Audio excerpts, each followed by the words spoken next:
राम राम हेउचंती पांच जन किए से राम एक राम दशरथ के बेटा एक राम घट घट में बैठा श्री राम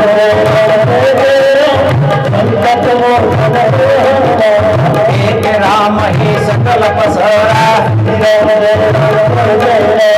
एक राम ही सबसे न्यारा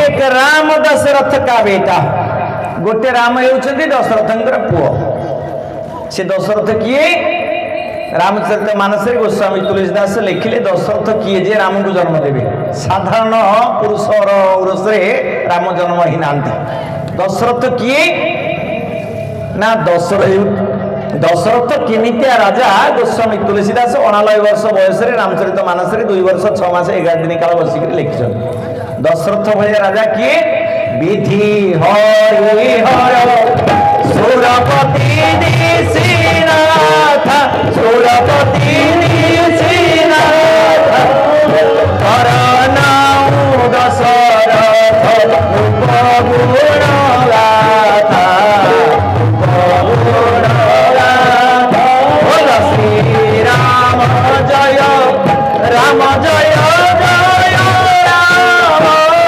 सर्व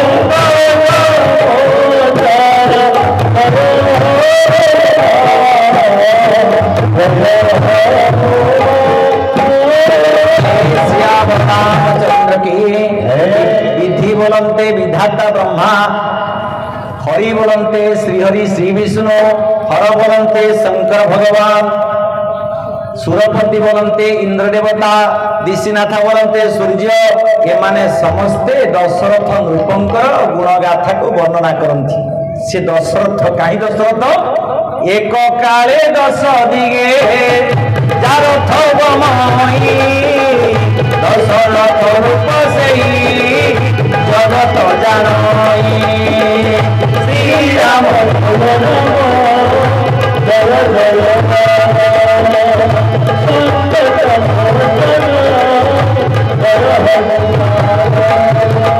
दशरथ ले राजा आमे समस्ते गोटे गोटे दशरथ आमे सिना राम को जन्म दे पालेनी माँ आमे तो काम को जन्म देचे आ राम के जन्म हुए राम को जन्म देवा दशरथ राजा को पूर्व जन्म 23,000 वर्ष एक ओडिया ठिया पड़ा स्त्री को धरिकी आमे स्त्री को धरिकी पार्क जाऊे बुलिया सिनेमा हॉल को जाऊे देखा आमे राम को जन्म दवा ना काम को जन्म दवा आमे परमार्थ को जन्म दवा ना अर्थ को जन्म दवा आमे विचार करवा किंतु दशरथ आमे समस्ते गोटे गोटे किमी दशरथ रखिला 10 बाट लगाइला कबाट शिशु जेबे माई बोले तो माया को तुही काट और से बिना बज श्री हरि और माया जीवन एकाई और माया जीवन एकाई और नव राम कृष्ण श्री हरि श्री हरि और माया जीवन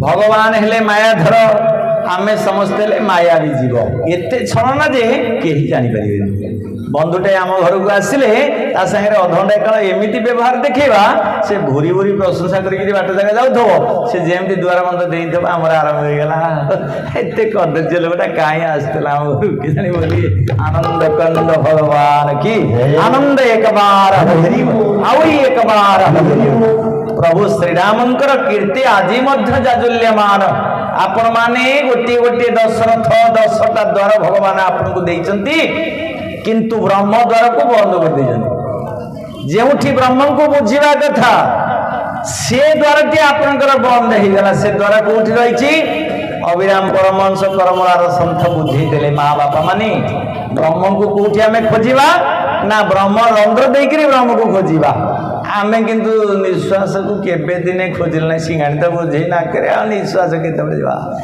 6 दिन 6 राति काल परीक्षित राजा को सुखमुनि भागवत कथा बुझे देकरी कहले बाबू पाठ बही की सांगे नहीं जा घोषिबु एणिकी ना किमिति घोषिबी ना परीक्षा दिया हबो काली सप्तम दिन तोते परीक्षा दिया जीव तू ये 6 दिन जहाँ पाठ पढ़ी वर्ष जाक पाठ पढ़ी 6 मासिक परीक्षा तोर हम परीक्षित पता ना आज्ञा परीक्षित अर्थ कौन टेस्टेड परीक्षित अर्थ परीक्षा ईक्षण परीक्षित जे टेस्टेड परीक्षा जे द्रुत कार्य होती सुख किए सुबोलंते उत्तम क बोलंते कर्म सुबोलंते उत्तम क बोलंते कथा जार कथा आउ काम ये दीज जाक भल आउ कथा बढ़िया कहवा काम देखला बेलू जाइए थाना हाजर बोली आनंद कंद भगवान की आनंद एक बार हरि आउरी एक बार हरि से ठाकुर कहले बाबू साधु मुखरे साधु वाणी आनंद मिले ताहा शुणी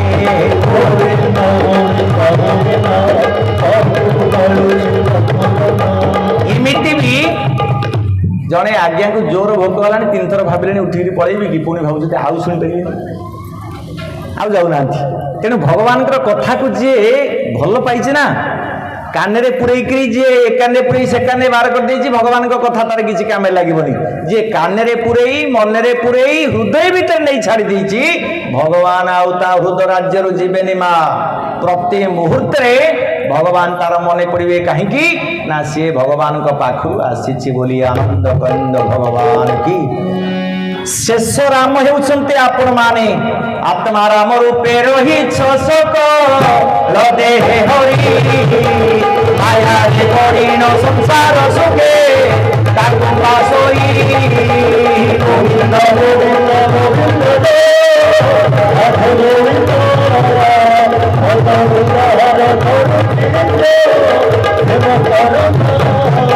आत्मा राम रूपे रही सकल देह हरि भगवान आत्मा राम रूपे आम भितर विराजमान करिसंती सेथिपाई सुंदर भाव रे कहिले अरिखित दास कहिले हे बाबू देह देउल को पूजा करो भाई से देउले दिनो नाही लोहा प्रभु से देउले दिनो नाही हे देउल सीना से देउल करे मन को बुझिबा पाई जय जगन्नाथ जय मथुरे नाहंती मंदिरे नाहंती जप करे महाप्रभु नाहंती जप करे अपना भितरे महुने अछंती जो तांको आउ करे जय जगन्नाथ बोले आनंद कंद भगवान आनंद एक बार हरि बोल माँ माने बापा माने भागवत सुंदर भाव रे कहूची कस्तूरी मृगर कस्तूरी कोठी अछि माँ ता काने रे गछ जंगल देर अछि कस्तूरी कोठी अछि भागवत सुंदर भाव रे कहिले कस्तूरी नाभि मध्य धरि मृग गुणरी बने गुरी गोविंद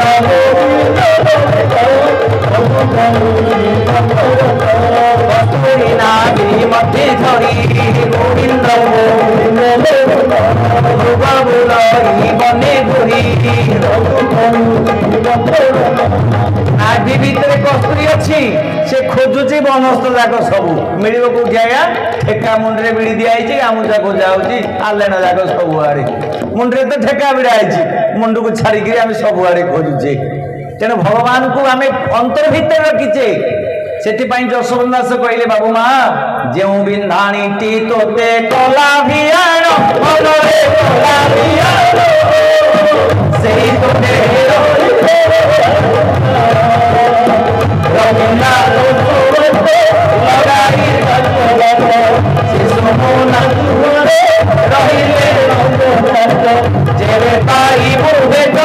माया को तुही कानो गुरु से बिना भज श्री हरि बड़ माया बीजीवन हरि बड़ माया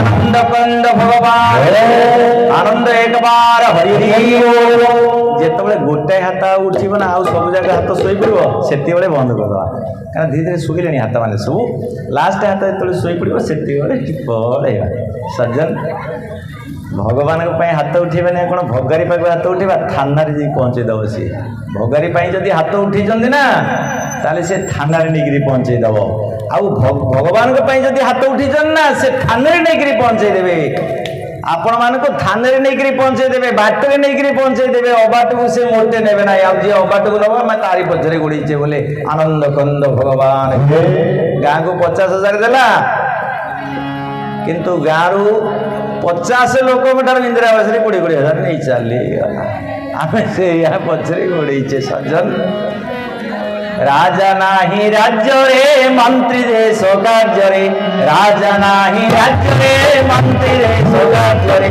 धर्म नाही अधर्म रे देख देश राज्य रे राजा नाही राज्य रे मंत्री करे कार्य रे धर्म नाही अधर्म रे हुए सब कार्य रे बोलिए आनंद कंद भगवान की एबे राजा मंत्री होचंदी हां बा राजा मंत्री होचंदी प्रताप देव कौन राजा न एना कौन सी मंत्री बोली आनंद कंद भगवान कलिजुगे सब विपरीत गति ही हम आम राजनीति करने राजनीति विज्ञान प्राध्यापक किंतु भोट दियो ना भोट देले कह अमुक दल भोट दबू ना भोट तो जन को दौर भोट आउ कहीं क्या दबू बोले आनंद कंद भगवान की आनंद एक बार हरि आउरी एक बार हरि द्वापर जुगरे हेलो गोपीनाथ नाम कृष्ण चंद्र होई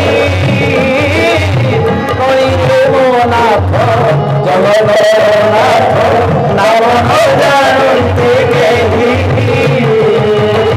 आनंद कंद भगवान की आनंद एक बार हरि बोल आउरी एक बार हरि बोल सब बेले बाड़ौची फटई दौची से घोड़ू बाड़ी बाड़ी सज्जन कलिरे मोनाथ जगतर नाथ नाम न जानती कहीं आज जगन्नाथ को टे बुझा सी किए कहीं से आसिक आम गाँव में बस आम कहीं राति अंधा हो महाप्रभु द्वापर जुगे कौन हेले ना द्वापर जुगे हेले गोपीनाथ नाम कृष्ण चंद्र हुई कहीं गोपीनाथ प्रभु हेले गोपालनाथ हेले गोपीनाथ कहीं हेले एते माँ मैंने बसिक शुणुंट बापा मैंने खसिक पड़े सब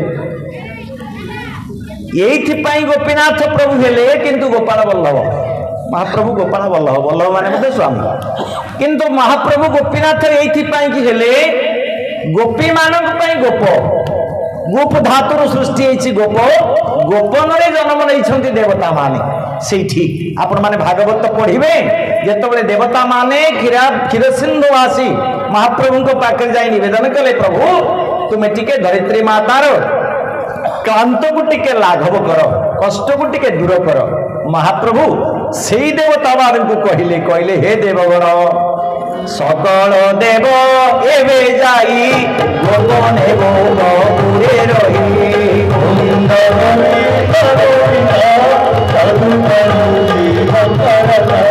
मुहि जन्मी मथुरा रे चढ़ी पुणी गोपपुरे गोविंद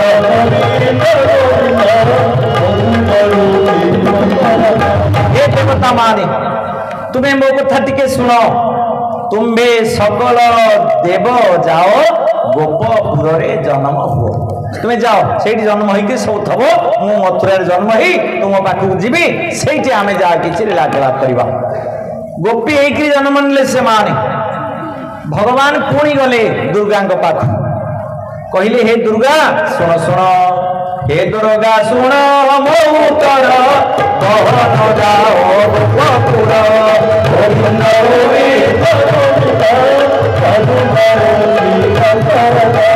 यशोदा को लेती बरही होता तो होते नेबे तमी गोविंद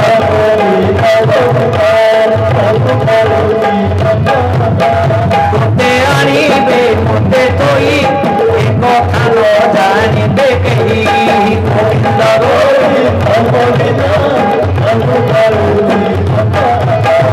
आनंद कंद भगवान दुर्गा को कहले कारण दुर्गति नाशना किए कर समते पहाड़ उपरକୁ चढ़ई देबे मा गछर समय चढ़ई देबे खसेला लोक केवल दुर्गा आउ केही परिबेनी तेणु दुर्गा कहले दुर्गा तुमे जीव जसोदा कोले रहिथिबो मु जीवी मु बदल हेकि पळे आसी भगवान कहले मा किछि बुझी परिबेनी भगवान कृपा करिसंते लक्ष्मण को बड़ भाई कहले दीदीटा मा देले ए सृष्टि रे दीटा मा के पाइसंती मा गर्भरे दीथर रहिबा ये भाग्य माँ कहार अच्छी आपण पुआ आपण झील को आप अधे दिन धरिक आउ क्या गर्भक दे सबुदिन गर्भक माँ कह तंटी जीवी देवी तंटी किंतु भगवान कौन कले ना देवकी माँ को किछि दिन गर्भरे धरवाई बलराम को देले कहले माँ ये पुआटा को तुम धरी पार आर बहुत ताकत सृष्टि की धरती जे तुम कौन गर्भरे धर से पूरा शेष नाग बासुकी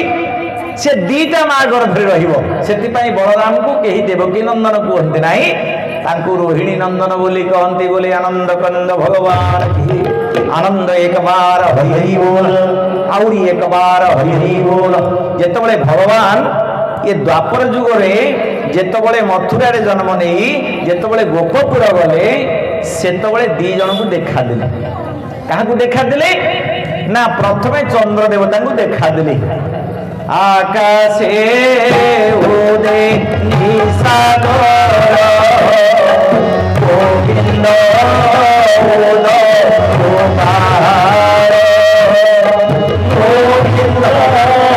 गोविंद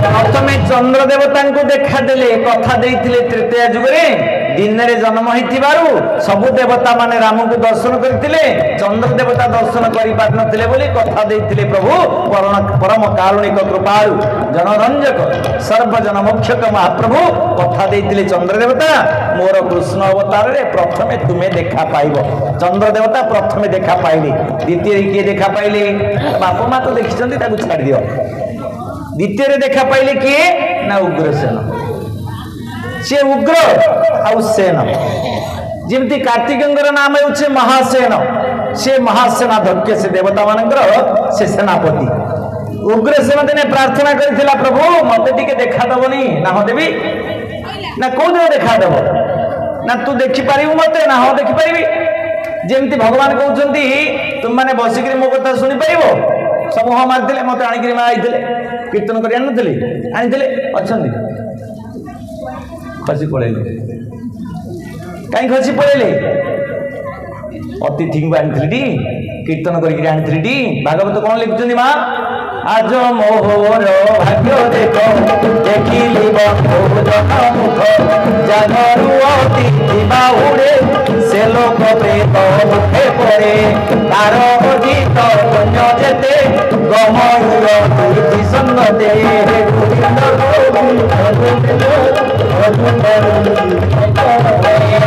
आनंद भगवान आनंद एक बार तार अर्जित पुण्य जेते गमय अतिथि संगते मत आनिकी बसई देकी जी खसी गले पुण्य बल आम गला बेले धरिकी नहीं माँ एतिक न आम गणिचु आज्ञा 24 जन थे आम गणिचु मात्र 8 जन बही सब खसी जाइए आनंद कंद भगवान की आनंद एक बार हरि हरि बोल से ठाकुरी कहले बाबू मु सबु भितर अच्छी क्षेत्र नाम नाही मो नाम रे धाम किंतु अटे मोर प्रभु धाम किंतु अटे मोर संसार जागर मालिक अटई संसार जागर मालिक अटई क्षेत्र पुणी लक्ष्मी जय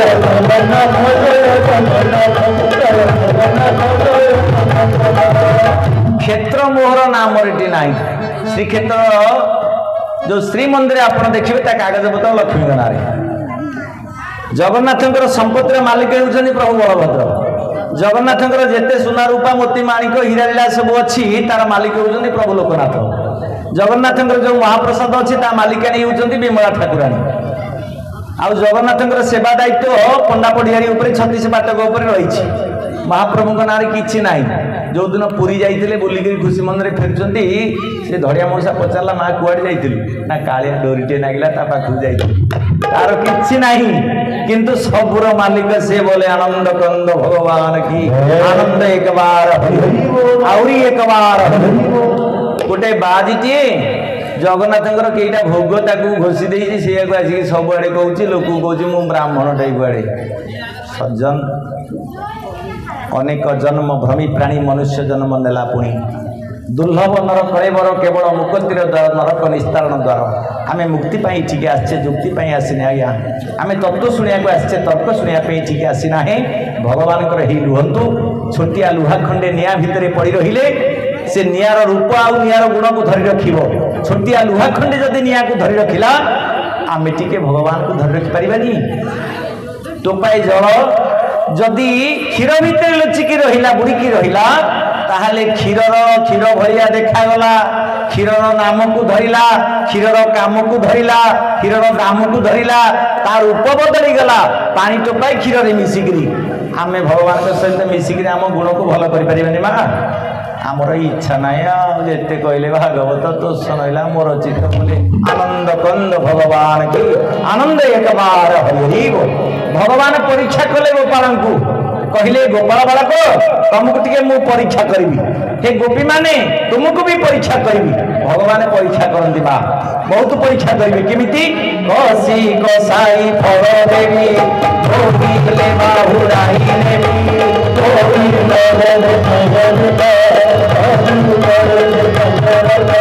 যে মোর পাদে আশ্রা করে সর্ব সম্পদ তার হরে। যে মোর শরণ বসতি দেবে দান করে না চিন্তি।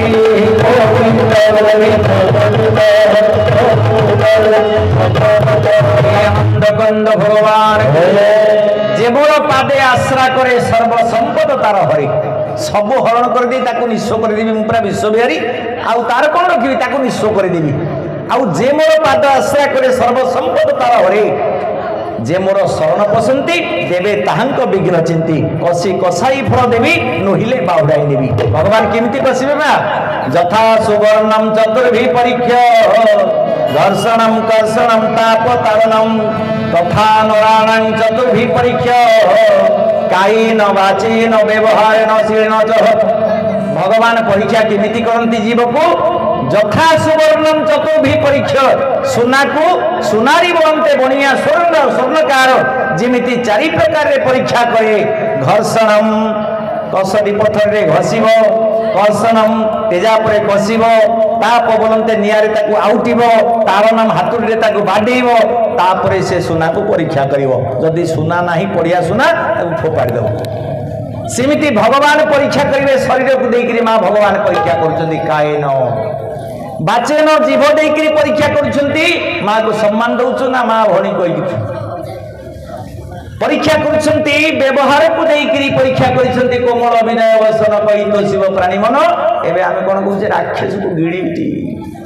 ଇଏ କୋମଳ ବିନୟ ବଚନ ମା ସଂକଳ୍ପ କରିଥିଲେ ଭଲ କଥା ଟିକେ କହିବା, ମଧୁର କଥା କହିବା, ବିନୟ ବଚନ, ବିନୟ କୋମଳ ବିନୟ ବଚନ କହିବା। ଏବେ କ'ଣ କହୁଛେ? ସନ୍ଧ୍ୟାବେଳେ ହେଲେ ଆକାଶବାଣୀ ପିଇଦେଲେ, ଇନ୍ଦ୍ର ହେଇକିରି ଆସିଲେ, କାହାକୁ ମାନିଲେ ନେଇ। କୋଉ ଏଙ୍କ ଟୋକା ଅଛି ମୋ ସାଙ୍ଗେ ଲଢ଼େଇ କରିବ? ଇଏ କଳିଯୁଗରେ ଯୁବକ ଭେଣ୍ଡିଆ ଉଠୁ। ଆମେ ଏମିତିଆ ଯୁବକ ହେଇଛେ, ଭେଣ୍ଡିଆ ହେଇଛେ। ଭଗବାନ ଆମ ପାଖକୁ ଆସିବେ, ଆମ ତୁଣ୍ଡରେ ପଶିବେ ମା? ନାହିଁ ନାହିଁ, ସମ୍ଭବ ନାହିଁ। ଖାଲି ସେତିକି ନୁହେଁ, ମହାପ୍ରଭୁ ଇଏ କଳିଯୁଗରେ ଯେଉଁ କୃଷ୍ଣ ନାମକୁ ଦେଇକରି ଯାଇଛନ୍ତି, ଦ୍ୱାପର ଯୁଗର ନାମ 5 ଜଣ ହେଉଛନ୍ତି କୃଷ୍ଣ। କୃଷ୍ଣ ନାରାୟଣ ବନ୍ଦେ, କୃଷ୍ଣ ବନ୍ଦେ ବ୍ରଜ ପ୍ରିୟମ, କୃଷ୍ଣ ଦ୍ୱୈପାୟନ ବନ୍ଦେ, କୃଷ୍ଣ ବନ୍ଦେ ପୃଥାସୁତମ। ଇଏ 4 ଜଣ ହେଲେ କୃଷ୍ଣ। କିଏ? ନା କୃଷ୍ଣ ନାରାୟଣ ବନ୍ଦେ। ନାରାୟଣ ହେଉଛନ୍ତି କୃଷ୍ଣ। କୃଷ୍ଣ ବନ୍ଦେ ବ୍ରଜ ପ୍ରିୟମ, ବ୍ରଜ ବ୍ରଜାଙ୍ଗନା ମାନଙ୍କର ଯିଏ ପ୍ରିୟ ସେ ହେଉଛନ୍ତି କୃଷ୍ଣ। କୃଷ୍ଣ ଦ୍ୱୈପାୟନ ବନ୍ଦେ, କୃଷ୍ଣ ଦ୍ୱୈପାୟନ ହେଲେ ବ୍ୟାସ। କୃଷ୍ଣ ବୋଲନ୍ତେ କାଳିଆ ଦେଖିବା ପାଇଁ ଦାରି ରଖିଥିଲେ, ବିଶାଳ ଶରୀର। ଦ୍ୱୈପାୟନ ଦ୍ୱୀପରେ ଜନ୍ମ ହେଇଥିଲେ, ସେଥିପାଇଁ ସେ ହେଲେ ପରାଶର ସୁତ, ସେ ହେଲେ ମତ୍ସ୍ୟଗନ୍ଧାର ସୁତ, ସେ ହେଲେ ସତ୍ୟବତୀର ସୁତ। ବ୍ୟାସ ବିଶାଳ ଶରୀରଧାରୀ, ବିଶାଳ ପ୍ରଜ୍ଞାଧାରୀ ମଧ୍ୟ। ସେ ହେଉଛନ୍ତି ଜଣେ କୃଷ୍ଣ। ଆଉ କିଏ କୃଷ୍ଣ? କୃଷ୍ଣ ବନ୍ଦେ ପୃଥା ସୁତମ୍। ପୃଥ ବୋଲନ୍ତେ କୁନ୍ତୀଙ୍କର ସୁତ। ଅର୍ଜୁନ ହେଉଛନ୍ତି ଦ୍ୱିତୀୟ କୃଷ୍ଣ, ଦ୍ୱିତୀୟ କୃଷ୍ଣ ବୋଲି ତାଙ୍କୁ କୁହାଯାଏ। ଇଏ ଚାରି ହଉଛନ୍ତି କୃଷ୍ଣ। ଆଉ ଜଣେ କୃଷ୍ଣ କିଏ? ଦେହ ତୋର ରାଧା ଦେହି ତାର କୃଷ୍ଣ, ପ୍ରତି ଶ୍ୱାସରେ ମିଳନ ମହାପ୍ରଭୁ, ପ୍ରତି ଶ୍ୱାସରେ ମିଳନ। ଏକ ଠାକୁ ଯଦି ବୁଝିବୁରେ ଧନ କର ଶ୍ରୀ ଗୁରୁ ଚରଣ। ଜୟ ଜଗନ୍ନାଥ ଦେହ ତୋର ରାଧା ଦେହି ତାର କୃଷ୍ଣ, ପ୍ରତି ଶ୍ୱାସରେ ମିଳନ। ଏ କଥାକୁ ଯଦି ବୁଝିବୁରେ ଧନ କର ଶ୍ରୀ ଗୁରୁ ଗ୍ରହଣ। ଏ ଶରୀର ହେଉଛି ରାଧା ଅଂଶରେ ଜନ୍ମ, ଏ ଆତ୍ମାଟି ହେଉଛି କୃଷ୍ଣ ଅଂଶରେ ଜନ୍ମ। ପ୍ରତ୍ୟହ ରାଧାକୃଷ୍ଣଙ୍କର ମିଳନ ଶ୍ୱାସରେ ହେଉଛି। ସେଥିପାଇଁ ଆମେ ନାଁ ଦେଇଥିଲେ ପ୍ରାଣ କୃଷ୍ଣ, ଡାକୁଛେ ପାଣୁଆ। ଆଉ ବୁଝିବା କେମିତି ବୋଲି? ଆନନ୍ଦ କନ୍ଦ ଭଗବାନ କି ଆନନ୍ଦ ଏକବାର ହରି। କିନ୍ତୁ କଳିରେ ମନାଥ ଜଗତର ନାଥ ନାମ ନ ଜାଣନ୍ତି କେହି। କଳି ଯୁଗରେ ମହାପ୍ରଭୁ ନାମ ରଖିଲେ ନାହିଁ। ଖାଲି ସେତିକି ନୁହଁ, ମାଳିକାରେ ଅଚ୍ୟୁତ କହିଦେଇଗଲେ ହେ ବାବୁ ହେ ମା, ଘୋର କଳି କାଳ ପ୍ରଳୟ ହୋଇବ ନାମ ନ ଜାଣିବେ କେହି। ଜଗନ୍ନାଥ ନାମ ରୂପତ ହୋଇବ ଶୁଣରେ ରଜତ ନଈ। ଗୋବିନ୍ଦ ଗୋବିନ୍ଦ ଶ୍ରୀ ରାଧେ ଗୋବିନ୍ଦ, ଜୟ ଜୟ ଶ୍ରୀ ଗୋବିନ୍ଦ। ଧରୁଛି ନିତ୍ୟ ଦିବ୍ୟ ଆନନ୍ଦ କନ୍ଦ ଭଗବାନ କି। ଘୋର କଳିକାଳ ପ୍ରଳୟ ହୋଇବ ନାମ ନ ଜାଣିବେ କେହି। ଜଗନ୍ନାଥ ନାମ ଗୁପ୍ତ ହୋଇବ ଶୁଣରେ ବ୍ରତ ନଈ। ଜଗନ୍ନାଥ ନାମ ଗୁପ୍ତ ହେଇଯିବ ଏଇ କଳି ଯୁଗରେ। ଆମେ ଏ କଥା କହୁନି। ଜଗନ୍ନାଥଙ୍କୁ କଣ କଣ ସବୁ ଉଣା କରି ଦିଆଯାଇଛି ଆପଣମାନେ ଟିକେ ଶୁଣନ୍ତୁ। ମହାପ୍ରଭୁ ଏ କଳି ଯୁଗରେ କଣ କଣ ସବୁ ହରେଇଛନ୍ତି ଟିକେ ଶୁଣନ୍ତୁ। ଆମେ ଯେଉଁ ମାଟିରୁ ଆସିଛୁ, ଯେଇ ମାଟିର ପୁଅ ହେଉଛନ୍ତି ଆଦିକବି ଶାରଳା ଦାସ, ଯାହାଙ୍କ ପାଇଁ ଓଡ଼ିଆ ଭାଷା ଆଜି ଶାସ୍ତ୍ରୀୟ ଭାଷାର ମର୍ଯ୍ୟାଦା ପାଇଛି, ଯାହାଙ୍କ ପାଇଁ ଓଡ଼ିଆ ଆଜି ଗୋଟିଏ ବିଶ୍ୱବିଦ୍ୟାଳୟଟିଏ ପାଇଛି, ଯାହା ପାଇଁ ଓଡ଼ିଶାରେ ଆଜି ଓଡ଼ିଆ ଭାଷାର ବିଶ୍ୱ ସମ୍ମିଳନୀଟିଏ ସଂଗଠିତ ହେଇପାରିଛି। ସେଇ ଆଦିକବି, ମାଟିର କବି ଗୋଟିଏ ମହାଭାରତ ଲେଖିଛନ୍ତି, ଓଡ଼ିଆ ମହାଭାରତ। ସେ ଓଡ଼ିଆ ମହାଭାରତର ଯେଉଁ ଆଦି ପର୍ବ ରହିଛି, ଆଦ୍ୟ ପର୍ବ ରହିଛି, ସେଥିରେ ସୁନ୍ଦର ଭାବରେ ବର୍ଣ୍ଣନା କରିଛନ୍ତି ଶାରଳା ଦାସ। ଜଗନ୍ନାଥ କାହିଁକି ଏସବୁ ହରେଇଲେ, ହାତ ଗୋଡ଼ କାହିଁକି ତାଙ୍କର ସବୁ ଚାଲିଗଲା, କଣ ତାଙ୍କର ତାର କାରଣ ରହିଲା। କଳି ଯୁଗେ ଲୋକଙ୍କର ଅଧର୍ମ ଭାବ ଜାଣି ଅଧର୍ମ